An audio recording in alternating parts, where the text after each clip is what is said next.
Os furacões são uma força incontrolável da natureza. Seus ventos fortes e chuvas intensas devastam áreas costeiras em todo o globo. E a única defesa contra essas tempestades é estar bem preparado e sair fora de seu caminho. Os furacões são tempestades muito fortes, as mais fortes do planeta. Eles tiram mais vidas do que qualquer outro tipo de tempestade e podem chegar a bilhões de dólares de prejuízo.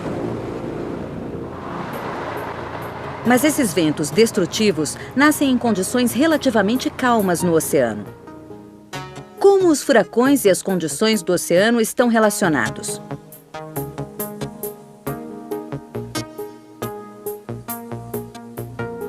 Quando o sol de verão aquece o oceano, a sua temperatura pode chegar a mais de 26 graus. Os ventos que sopram sobre a água aquecida absorvem calor da água. A água aquecida funciona como uma incubadora de furacões. O ar aquecido sobe como uma coluna na atmosfera, criando nuvens gigantescas de tempestade. Ao subir, essa coluna suga o ar da superfície do oceano como se fosse um aspirador gigante. Essa sucção também afeta os ventos adjacentes. Quando as nuvens ficam saturadas de vapor de água, chove. Quanto mais a tempestade cresce, mais ar é puxado para cima, numa altura que pode ultrapassar 9 quilômetros acima da superfície do oceano. Enquanto é criada, a tempestade sofre o efeito da rotação da Terra. Essa rotação cria ventos rotatórios, cujo movimento faz com que as tempestades se movimentem pelo oceano. Quanto mais calor e umidade a tempestade obtém do oceano, mais ela se intensifica. Os ventos giram cada vez mais depressa, fazendo com que toda a energia da tempestade fique acumulada numa pequena área. Quanto menor o raio, mais rápida é a rotação do vento. É o mesmo princípio que faz com que um skatista feche os braços e junte as pernas ao fazer um spin. Quando os ventos chegam a 62 km por hora, a tempestade é classificada oficialmente de tempestade tropical. Somente quando os ventos chegam a 120 km, a tempestade é considerada um furacão. Como os furacões se movem de um lugar para o outro? Os furacões se movimentam pelo oceano através das correntes de vento. O aumento da velocidade, a diminuição da pressão do ar e os ventos altos sobre o oceano fazem com que o nível de água que fica abaixo suba até 8 metros acima do nível do mar. O resultado é o aparecimento de um grande domo de água. Quando um furacão chega na costa, ele vem com uma grande massa de água, destruindo praias e tudo o que estiver no caminho. O ar quente é sugado para dentro do furacão e segue para cima de seu topo. De lá, ele cai através de um buraco no centro, criando o que é chamado de olho do furacão. Como o olho do furacão se difere de suas outras partes? No olho do furacão, os ventos fortes se amainam. O olho pode ter de 8 a 48 quilômetros de extensão. A calma no centro da tempestade pode ser enganadora. Ao pensar que o pior passou, as pessoas são levadas a um falso senso de segurança, até que, depois do olho, a tempestade volta a aparecer. Como os ventos dos furacões circulam em direção anti-horária, quem está ao norte do olho sente o vento soprando a leste, enquanto alguém ao sul experimenta ventos de igual força vindos do oeste. Nas condições certas, um furacão pode alcançar 1.600 quilômetros, se deslocando numa velocidade de 80 quilômetros por hora. Graças aos avanços da tecnologia por satélite, alguns dos danos causados por essas terríveis tempestades podem ser diminuídos. Os meteorologistas usam imagens de satélite para determinar a trajetória de um furacão e são capazes de criar um modelo pelo computador. O processo, entretanto, é difícil, porque os furacões são complexos e seu comportamento pode ser imprevisível. Mas a tecnologia tem ajudado a aumentar dramaticamente nosso conhecimento sobre essas tempestades violentas. Como os meteorologistas conseguem determinar a trajetória de um furacão? Eles determinam a trajetória de um furacão observando a sua localização. A área ao redor do olho está ficando bem definida e ele está se movendo devagar para noroeste. Depois, eles comparam o que foi observado com o conhecimento histórico que se tem de tempestades similares. Os computadores combinam todos os dados, incluindo temperatura, pressão e umidade, no modelo que permite que se tenha uma previsão do comportamento do furacão. Bom, com esse curso, então, vamos pegar um relógio. Há 20 anos, podíamos traçar a trajetória de um furacão dentro de um perímetro de 400 a 600 quilômetros. Hoje, isso pode ser feito dentro de um perímetro de 160 quilômetros. Um furacão é poderoso, mas ele também é um fenômeno relativamente curto. Quando chega na Terra ou atravessa águas mais frias, ele perde energia e pode ir se dissipando. Desde seu nascimento no oceano até a sua dissipação, os furacões duram cerca de uma semana. Os furacões são responsáveis por milhões de dólares de danos e muitas mortes humanas. Mas atualmente, com o sucesso obtido pelos cientistas em prever a trajetória desses fenômenos, as pessoas ao redor do mundo têm sido capazes de se protegerem melhor contra seus efeitos desastrosos. Você sabia? A palavra hurricane, furacão em inglês, vem do maia Huracan, que é o deus dos ventos fortes, das tempestades e dos espíritos malignos. O povo maia o adorava porque ele também trazia a chuva para as suas plantações. Desde o começo do século XIX que se tenta controlar o movimento do rio Mississippi. Barragens e represas têm beneficiado os povoados ao longo das suas margens, mas isso tem provocado efeitos negativos sobre o meio ambiente. À medida em que o delta desaparece, os povoados e cidades se tornam suscetíveis a outras forças da natureza, principalmente furacões. Há anos, os cientistas vêm alertando sobre os perigos do desaparecimento do delta na Louisiana. Eles temiam que cidades costeiras como Nova Orleans ficassem mais suscetíveis a tempestades. No dia 29 de agosto de 2005, seus temores se tornaram realidade quando o Katrina, um furacão de categoria 4, atingiu a costa do Golfo. Seus ventos de 234 km por hora destruíram casas, alagaram ruas e fizeram com que centenas de milhares de pessoas fossem evacuadas. Outros ficaram ilhados e tiveram de enfrentar uma das maiores tempestades da história dos Estados Unidos. Logo depois, uma outra tempestade, o furacão Rita, trouxe mais devastação à região.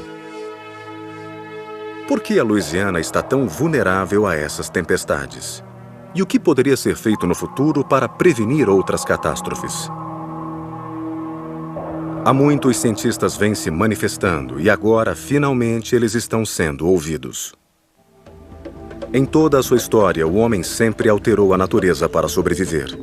Hoje temos que ficar cara a cara com consequências devastadoras. O que levaria séculos ou milênios para ser observado em outras áreas costeiras pode ser visto aqui num período curto de tempo.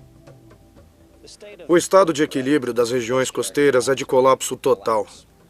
Essa é uma região que está implodindo. Por quanto tempo as pessoas poderão viver em áreas assim? O solo continua a se degradar e as tempestades estão cada vez mais próximas da Terra. As pessoas estão realmente em perigo aqui. Precisamos nos fazer uma pergunta como sociedade. Vamos ficar sentados vendo essa catástrofe acontecer?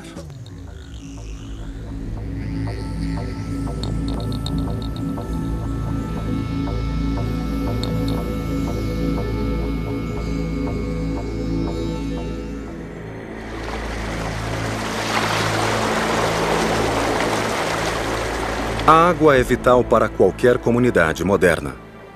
Ela permite o comércio e oferece proteção contra os inimigos. Mas mais importante que tudo isso, ela alimenta a terra e as pessoas.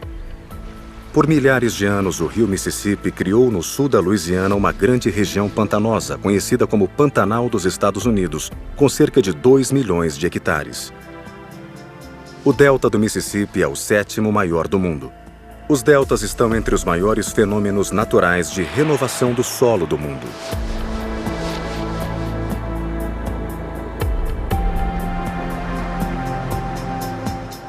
Muitas civilizações importantes se originaram e floresceram nos deltas férteis do Nilo, do Ganges e do Mekong. Do rio Mississippi.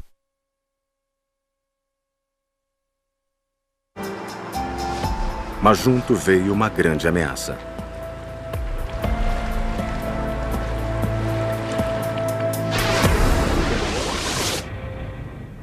A região sofreu uma perda de cerca de 3.800 quilômetros quadrados nos últimos 50 anos.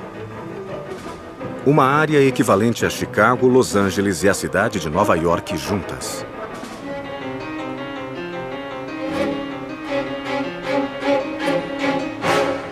Se esses centros urbanos entrarem em colapso, 15 milhões de pessoas poderão perder suas casas e seu meio de sustento. O Katrina e o Rita transformaram cerca de 258 quilômetros quadrados de área pantanosa em água.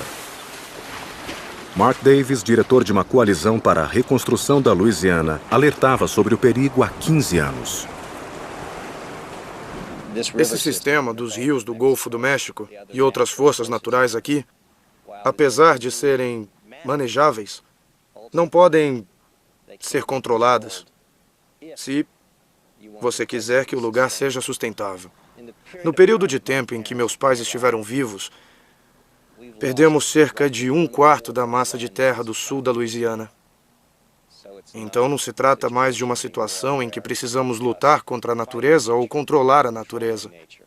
Apenas precisamos trabalhar junto com a natureza. Nem sempre foi assim. Em 1880 havia 16 mil quilômetros quadrados de área pantanosa, mas em menos de 100 anos, 1/3 disso desapareceu. Com o gradual desaparecimento da Terra, as vidas de centenas de milhares de pessoas e o habitat de milhões de aves aquáticas está mais ameaçado do que nunca. O sudoeste da Louisiana está afundando. Esse fato tem sido uma constante desde o primeiro dia em que a região começou a se formar há 8.000 anos. E em termos geológicos está se acelerando.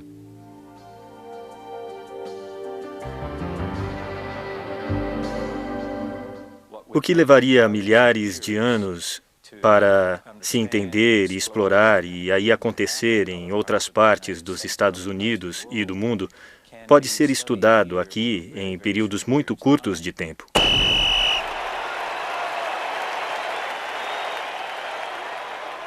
No tempo que se leva para assistir a um jogo de futebol, a Louisiana pode chegar a perder o equivalente a 6 campos de futebol.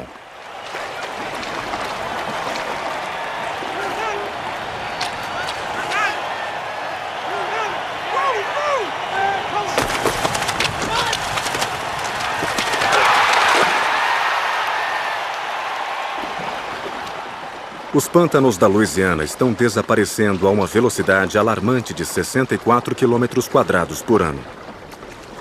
Junto com o solo, perde-se na água o necessário para que 2 milhões de pessoas possam sobreviver, causando um prejuízo de 100 bilhões de dólares. O desaparecimento da área costeira também resulta na perda do habitat de cerca de 200 espécies de aves migratórias.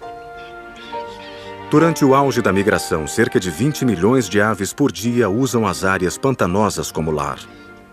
As mudanças no frágil equilíbrio entre a terra e a água estão destruindo esse habitat.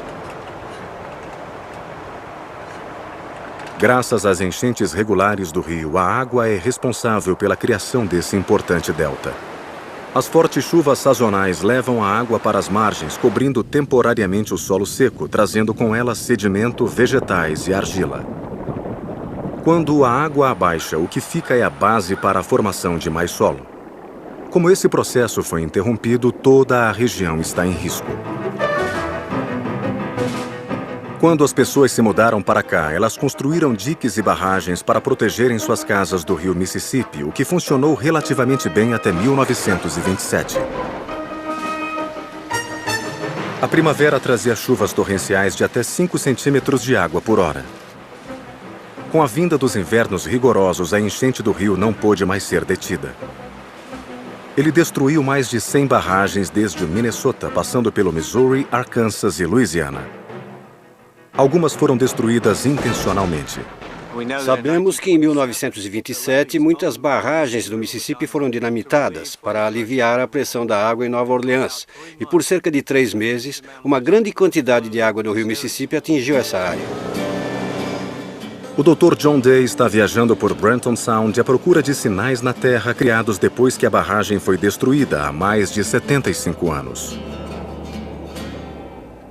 Vamos colocar isso aqui e cavar até encontrarmos sedimento, revirarmos e encontrarmos terra. Usando esse instrumento de 1 metro de comprimento no pântano, ele pode retirar amostras de solo com mais de 100 anos. E daí podemos ver o que encontramos. Vamos abrir essa porta. Esperamos ver sinais da enchente de 1927. Vamos abrir aqui para ver o que encontramos. E aqui está. Está vendo essa camada lisa de argila cinza? Ela veio para cá em 1927, quando dinamitaram as barragens e o rio chegou até aqui. Isso é um sedimento que estava suspenso na água e flutuou pelo pântano e foi depositado. E essa camada tem quase 30 centímetros. Então, o solo aumentou uma camada de 30 centímetros em 3 meses. Essa foi a última vez que se permitiu que o rio desempenhasse seu papel natural de criador de solo. A enchente catastrófica de 1927 atingiu 70 mil quilômetros quadrados e 8 estados, matando 246 pessoas e deixando 700 mil desabrigadas.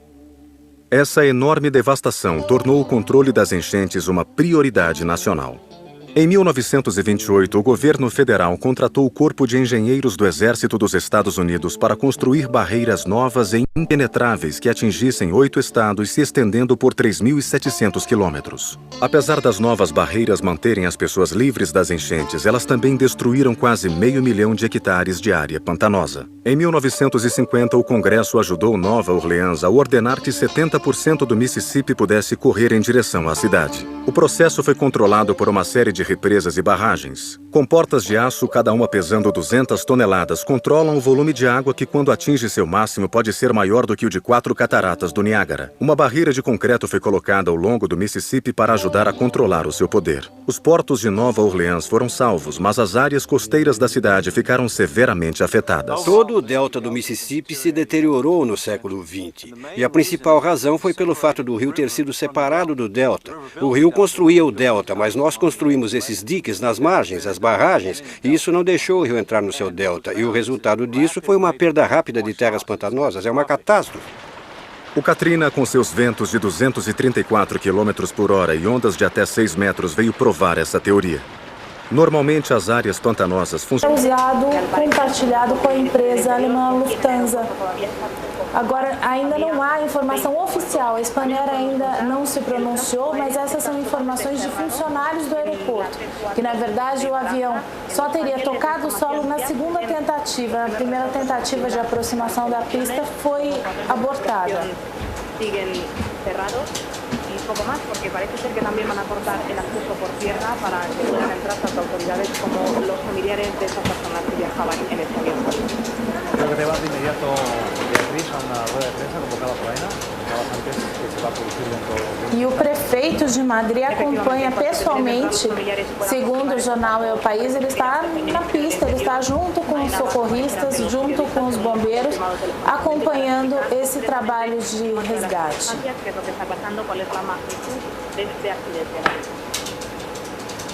Muy bien, Beatriz García, gracias por esta información.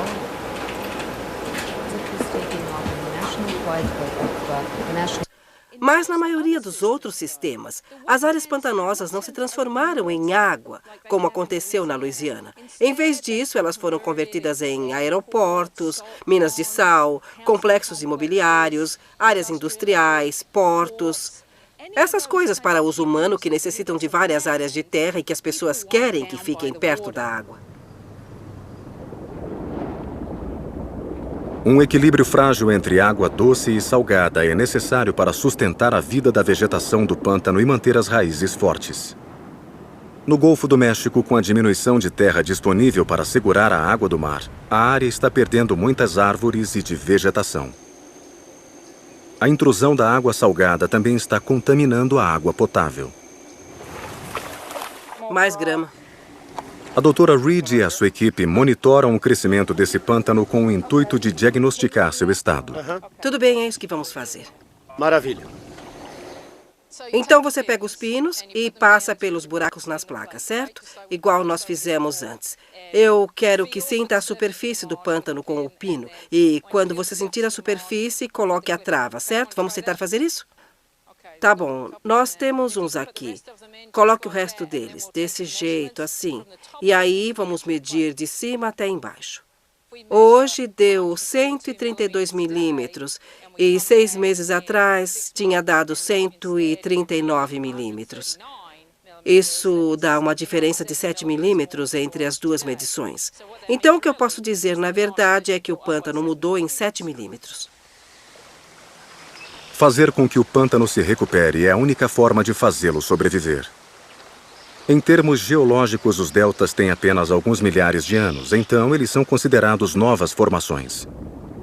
A terra abaixo do pântano ainda não é muito compacta. Ela é mais macia, levando a uma condição denominada de subsidência, que provoca o afundamento contínuo da terra.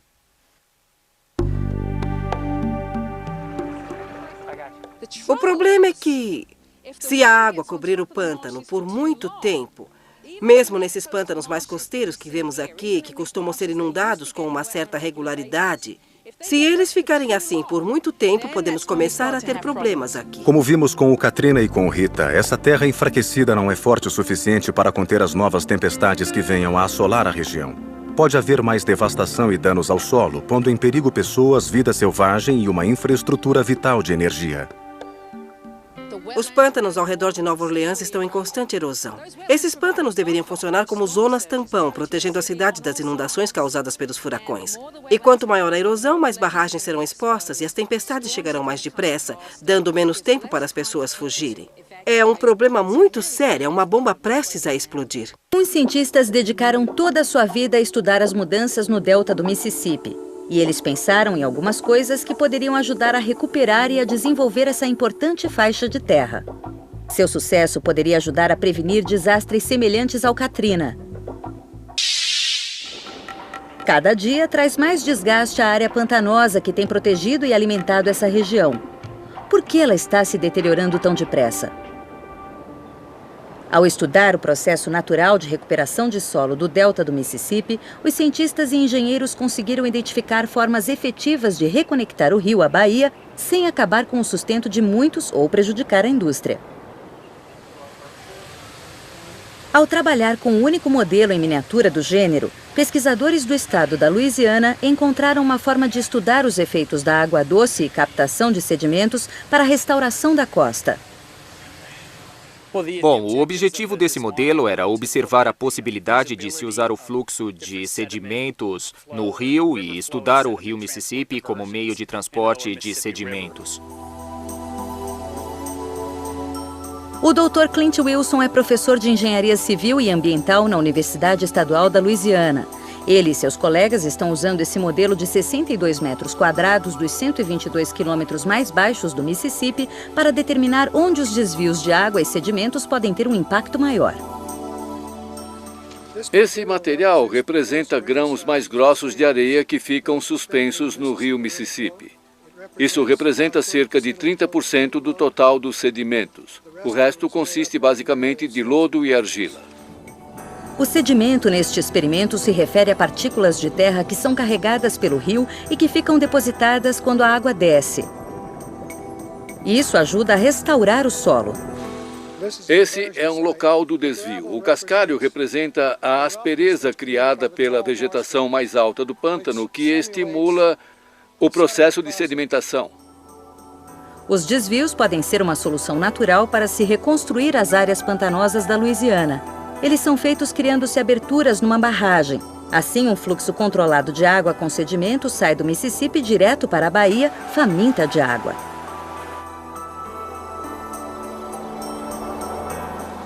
A água com sedimentos se move para os locais dos desvios e então podemos observar os sedimentos saindo do rio e indo alimentar os pântanos. Entretanto, sabendo para onde a areia vai, bem como marcando a água com corante, podemos antecipar aonde a argila e os sedimentos vão. A área de depósito cresce com o tempo, e isso é uma simulação do crescimento natural de sedimentos indo para o pântano. Esse modelo foi construído na França e agora tem um prédio próprio na Universidade da Louisiana. Ele permite que os pesquisadores simulem mudanças no rio e vejam os resultados do que foi feito. Podemos fazer estudos envolvendo períodos longos de tempo a um custo relativamente pequeno e em pouco tempo. Por exemplo, podemos criar um cenário de 100 anos em 50 horas de modelo.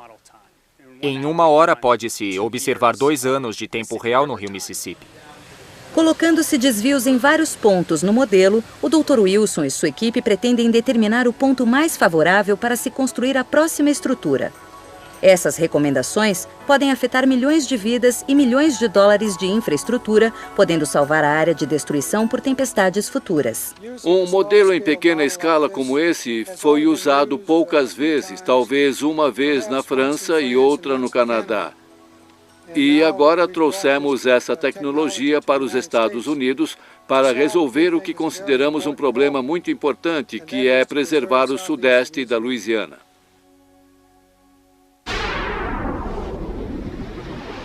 Enquanto esse modelo é útil para o planejamento da construção de futuros desvios, a apenas 24 quilômetros ao sul de Nova Orleans, o Dr. Robert Twilley, um ecologista da Universidade de Louisiana, estuda os efeitos do desvio existente em Carnarvon, um dos maiores já construídos nos Estados Unidos. Ironicamente, ele é a primeira brecha artificial a ser construída numa barragem para causar enchente num rio bastante modificado pelo homem para conter esse mesmo fenômeno. O motivo dessas estruturas de desvios, e essa é a razão por que precisamos reconectar o rio com as áreas pantanosas, é porque nos últimos 50 anos tivemos uma perda de 486 mil hectares de pântanos. Esse desvio de água doce deve ter o mesmo efeito da cheia anual do Mississippi, retomando o papel natural do rio de permitir que a água fresca, cheia de sedimentos, saturem o delta e recuperem a paisagem destruída pela erosão.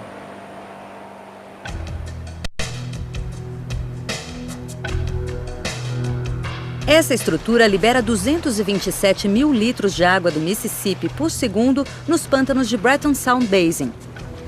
Carnarvon está funcionando desde 1991 e já recuperou mais de 200 hectares de área pantanosa.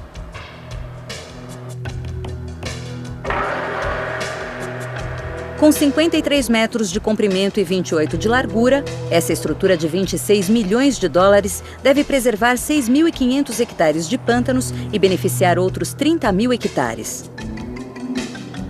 Antes do desvio ser construído, essa área perdia cerca de 400 hectares de terra por ano. Estabelecendo condições mais favoráveis de salinidade, também se espera aumentar a produção de ostras, assim como de camarão branco e siri azul.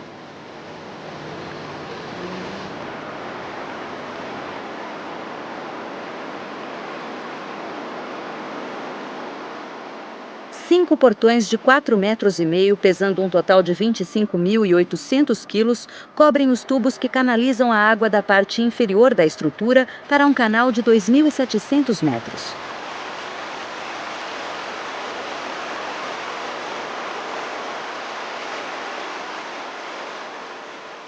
A pressão do rio é tão grande que a água desviada passa de calma a caudalosa em 15 minutos.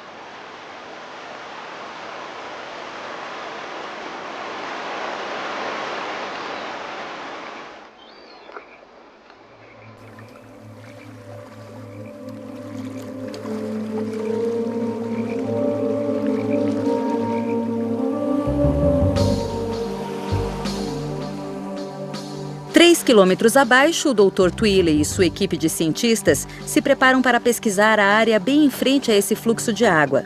Eles devem permanecer no local por 4 semanas.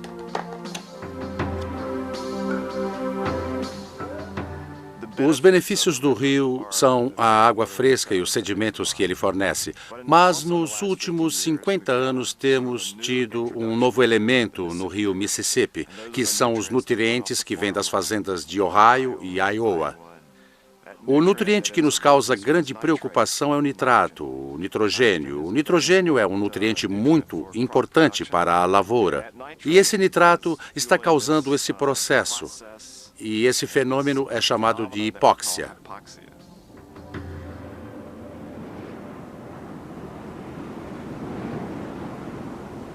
A hipóxia é criada pela falta de oxigênio. Quando uma quantidade excessiva de nitrogênio proveniente dos fertilizantes das fazendas é despejada nas águas do rio, ele produz uma superabundância de algas na superfície. Esse excesso de algas não deixa que o sol chegue até a vida animal e vegetal que fica debaixo da água. A falta de sol faz com que as plantas produzam menos oxigênio, e menos oxigênio faz os peixes sufocarem. Na tentativa de monitorar a severidade dessa condição mortal, o Dr. Twilley e sua equipe viajam de bote inflável para chegar a seus inúmeros locais de pesquisa, localizados no coração do pântano. Em outro local, recriando o experimento num canal, o Dr. Twilley e sua equipe testam a teoria de que as plantas do pântano funcionariam como um rim, filtrando pesticidas e nitratos. O projeto conceitual desse experimento é entender a proporção da troca de nutrientes quando a água flui pela superfície do pântano. Esse experimento foi criado para comparar as concentrações de água quando ela entra pelo canal até nossa estação principal e quando sai do canal, que fica nesse ponto aqui. A diferença de concentração entre esses dois pontos é uma medida da troca de nutrientes. Na verdade, é isso que os pântanos fazem para remover o nitrato, o que limita o impacto negativo que ele teria no estuário lá embaixo. Se a vegetação do pântano pode filtrar nitratos suficientes antes de chegarem aos estuários, onde muitos peixes, camarões e ostras procriam, a indústria de frutos do mar tem alguma esperança de evitar a devastação total. Isso também significa que a vegetação pode sobreviver e proteger a Louisiana durante outra estação de furacões. Todos os anos, essa região é atingida por tempestades tropicais.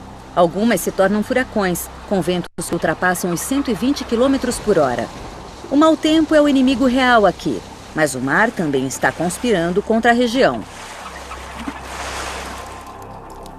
As altas temperaturas estão fazendo com que as calotas polares derretam, aumentando o nível do mar a cada ano. As águas da costa do Golfo devem subir mais de meio metro nos próximos 100 anos.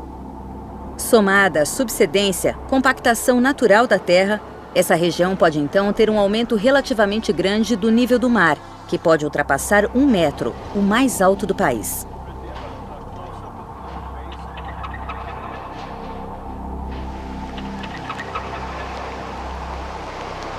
Quando as tempestades chegam à região, as cidades próximas necessitam de uma informação meteorológica precisa.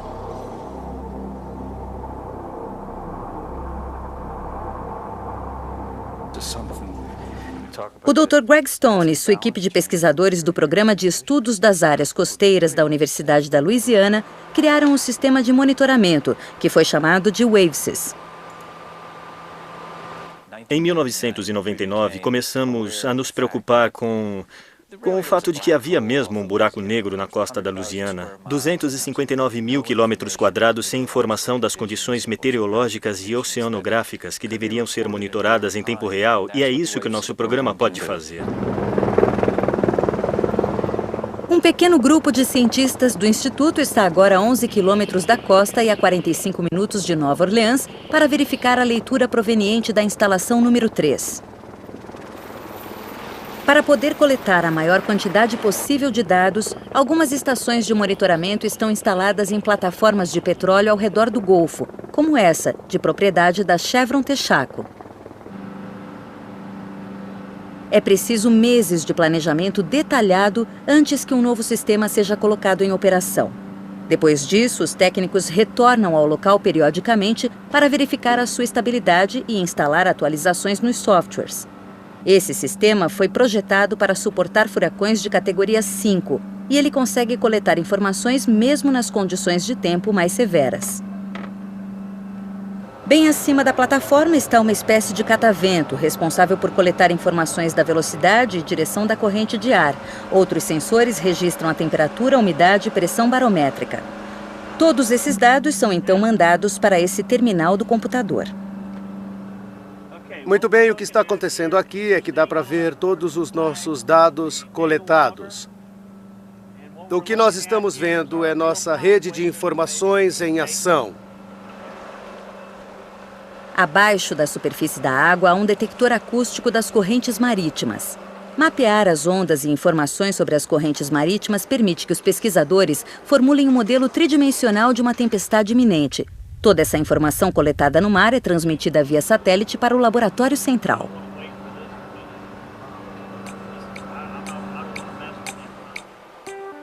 Aqui, junto com a leitura de outros 9 sistemas de monitoramento, o Dr. Stone e sua equipe podem ter uma leitura em tempo real das condições das tempestades. O que você está vendo aqui é um furacão se movendo para águas cada vez menos profundas, até chegar nas águas mais rasas da costa da Louisiana. A tempestade acontece de repente, começando a explodir e a inundar a costa da Louisiana, quilômetros adentro. Então, uma pessoa comum pode não saber que nós temos esses sensores trabalhando 24 horas por dia, 7 dias por semana. Mas que isso tem uma importância grande em sua vida, isso tem. Decisões difíceis como a de evacuar um lugar se baseiam nesse tipo de informação. As decisões são tomadas por órgãos responsáveis por situações de emergência enfrentadas pelas comunidades que vivem na costa, bem como em cidades situadas até 160 quilômetros dali. Todos os anos, a Mãe Natureza cria tempestades poderosas que chegam à Terra com uma força incrível. Cada 4,5 km de vegetação em pântanos é capaz de absorver 30 centímetros de onda de tempestade. Essas áreas podem representar a única proteção para muitas pessoas.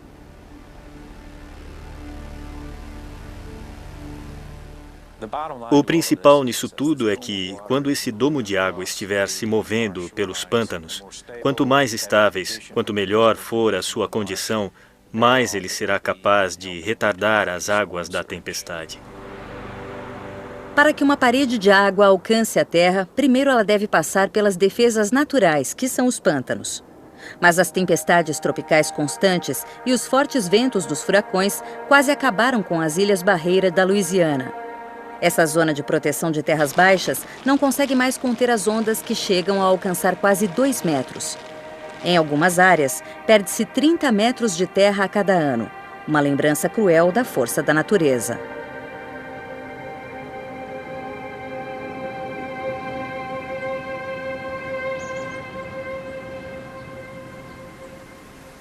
No Instituto de Estudos das Áreas Costeiras, o Dr. Stone e sua equipe combinam os dados coletados pelo sistema de monitoramento com experimentos laboratoriais. Usando materiais naturais, o Dr. Stone e seus alunos esperam encontrar soluções práticas para combater a erosão causada pelos furacões. O gerador de ondas é essencialmente uma praia no seu quintal. Esse tanque reproduz um modelo de tal maneira que ele nos dá uma ideia do que acontece em áreas de baixa energia da costa da Louisiana, numa escala de 1 para 1. Em outras palavras, é um modelo das ilhas barreira que se encontram na Bahia ou dos pântanos encontrados na Bahia.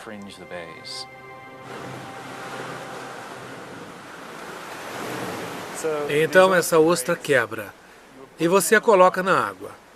Quando as ostras crescem, você tem mais fricção na onda que faz com que elas quebrem mais depressa. Eu não posso colocar as ostras aqui, então eu vou colocar concreto na estrutura que vai simular a situação. Aí eu posso comparar as duas, então eu tenho uma com ostras e uma sem, e posso quantificar como elas funcionam. Os resultados de experimentos assim proporcionam aos engenheiros ambientalistas novas ferramentas para neutralizar as ondas das tempestades. As ondas quebram prematuramente, dissipando a energia da tempestade invasora, reduzindo assim a erosão das áreas costeiras.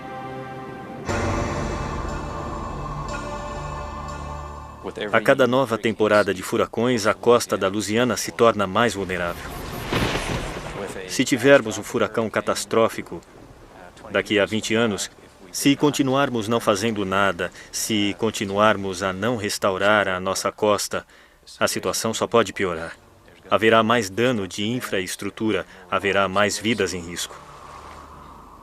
Então, ao perdermos terra, perdemos pântanos e perdemos as ilhas barreira. E estamos aumentando a vulnerabilidade sem nenhuma sombra de dúvida. Há um século havia 80 quilômetros de áreas pantanosas saudáveis entre Nova Orleans e o ponto mais próximo do Golfo. Hoje há menos de 32 quilômetros, em sua maior parte danificada. Uma razão é o canal conhecido como Mississippi River Gulf Outlet. Ele foi originalmente criado pela indústria de pesca como uma rota direta para o mar, mas agora sabemos que é um caminho aberto para que as tempestades tropicais passem direto do Golfo para a cidade.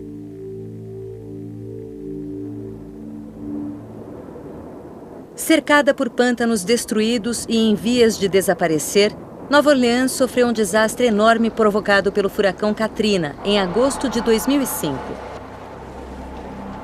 Cientistas que trabalhavam com sistemas de monitoramento como o WAVESys tinham feito cálculos e modelos no computador para determinar o pior cenário possível que poderia acontecer em Nova Orleans. Eles descobriam que se um furacão passasse por uma rota de barcos e depois pelo lago Pontchartrain, a força da tempestade romperia velhas barragens e inundaria a cidade. O Katrina transformou o pesadelo em realidade. A maior parte da cidade de 493 mil habitantes vivia em regiões abaixo do nível do mar, alguns lugares 3,5 metros abaixo. A cidade é cercada pelo lago Pontchartrain ao norte e pelo rio Mississippi ao sul, e fica sem muitas defesas. A única proteção contra enchentes é o sistema de barragem, com 207 quilômetros de barreiras artificiais. Algumas partes da cidade são protegidas por barragens de vegetação, enquanto outras requerem paredes de aço maciço. Essas paredes falharam. 2 paredes de aço, reforçadas com concreto, racharam, seguidas de uma terceira. Durante dias, a cidade de Nova Orleans recebeu 30 centímetros de água do lago por hora. Logo, o nível de água da cidade estava igual ao nível de água do lago.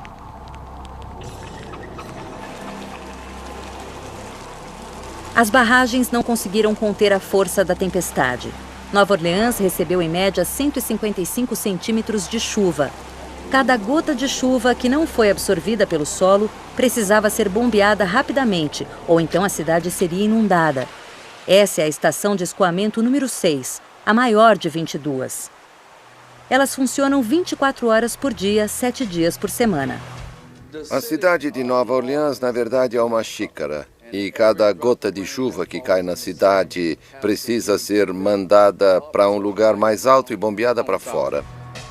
Esses monstros de 4 metros são criados para mover 64 bilhões de litros de água por dia. As bombas todas da cidade têm capacidade suficiente para encher um superdomo em 35 minutos. Mas tendo em vista o formato da cidade, isso ainda é um grande desafio, especialmente quando há grandes tempestades. É preciso entender que o sistema é limitado e só podemos bombear com a capacidade que temos. Eu sei que se a água não for bombeada para fora da minha casa e meu carro ficar inundado, acontece a mesma coisa com o carro de todo mundo. Então, é minha obrigação fazer o máximo para que a cidade não seja inundada. O sistema pode dar conta de 2,5 centímetros de chuva na primeira hora e um total de 7,5 centímetros em 5 horas. Se houver uma chuva mais forte, ruas, casas e escritórios vão inundar. O Katrina inundou Nova Orleans com a chuva. Então, quando as barragens quebraram, 80% da cidade ficou inundada. Reinaldo Robertson arriscou a vida tentando manter as bombas trabalhando, mas ele e seus colegas ficaram ilhados no trabalho por 3 dias. A Mãe Natureza foi implacável durante a temporada de furacões de 2005. Em setembro, o Rita, um furacão de categoria 5, estava agitando as águas do Golfo do México. Os cientistas, mais uma vez, testemunharam a sua pior situação para a cidade. O povo de Nova Orleans ainda estava se refazendo do Katrina, mas eles foram forçados a deixar seus lares e seus empregos pela segunda vez.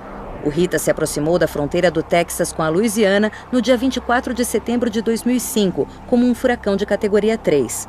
Os pântanos eram muito pequenos e fracos para protegerem Nova Orleans, e mais uma vez a água rompeu as barragens. Essa área não vai suportar outra investida de uma tempestade.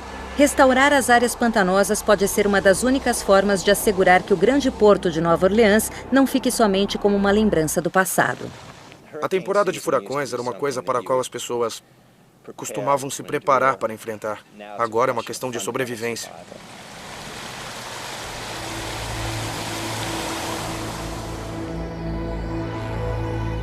Se as áreas pantanosas ao redor estivessem saudáveis, elas teriam protegido Nova Orleans de tempestades como o Katrina e o Rita. Infelizmente, esse não é mais o caso. O rio Mississippi, a força natural que combatia a erosão da terra, enchendo o delta com sedimentos, tornou-se impotente pela ação humana por causa de projetos de controle de enchentes. O delta está literalmente morrendo de fome. Já foi dito que o sul da Louisiana é como o canário que serve de alerta quando há vazamento na mina de carvão. Esse não é um problema local. Aqui é um laboratório para o mundo aprender. Desvios de água doce, pesquisa de campo, projetos de restauração, modelos e simulações feitas por computadores. Tudo isso são peças de um quebra-cabeças maior. Engenheiros e cientistas, trabalhando juntos, podem conseguir as respostas que precisamos para proteger o que resta do Pantanal dos Estados Unidos, um lugar importante para a vitalidade econômica e ecológica do país.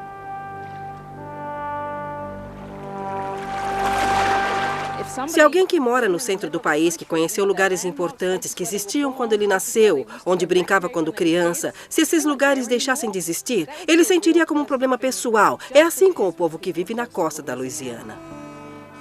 Você não vai encontrar um grupo de pessoas que tem uma conexão maior com a natureza, como aqui no Delta.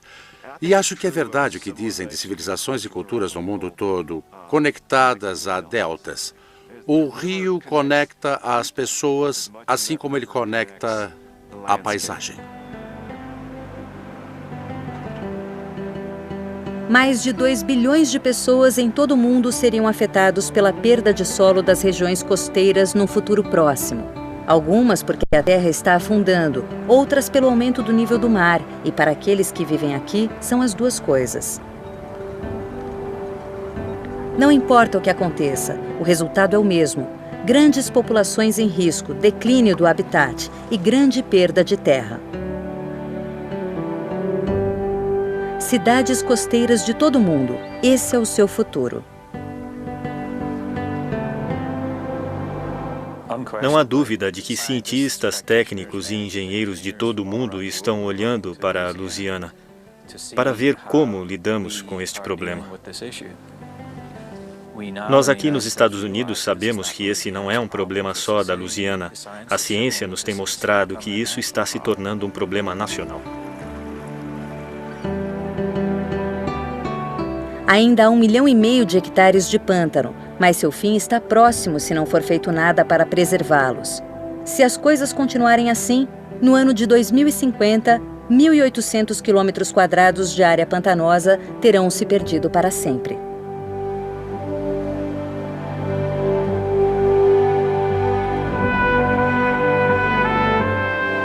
Quando começamos a pensar no valor do que temos aqui e no que estamos perdendo, seria muito mais econômico encontrar uma forma de manter o que temos aqui do que mudar.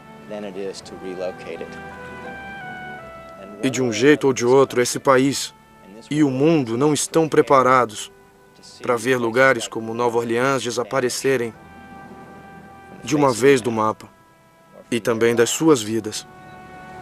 On their watch.